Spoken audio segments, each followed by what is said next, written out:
Okay, see you Santissima, may laban. Kumusta? Kumusta? Sir, okay lang sir. Okay. Napunta kita, nagte-training ka, kondisyon ka na. Kailan ba laban? March 29. March 29. Sino kalaban mo? Si Igo ng Japan. May title kayo dito? 8 rounds na tayo. 8 rounds ng title.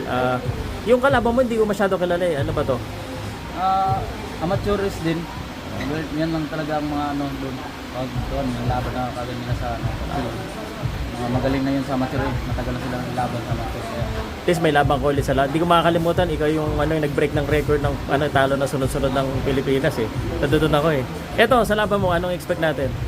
Siyempre sir, pag pumunta tayo doon, gagawin natin ang lahat para manalo. Para sa atin. Okay. Knockout mo ulit. Yes, of course. Yan talaga ang hinahabol natin basta lumayo tayo. Eh, kailan napunta sa Japan? 23, sabay na kami ni Camp. Sabay na ni Melvis. Okay. Sige, hingi tayo shoutout, tsaka support, at tsaka imbitahan natin sila supportahan ka sa laban. Guys, darating tong laban guys sa March 29. Abangan nyo at supportahan nyo ako sa laban ko. Pagdasan nyo ako, lalo safe sa laban. Yun lang. Maraming salamat sa support. Focus Sports. Salamat sa laban.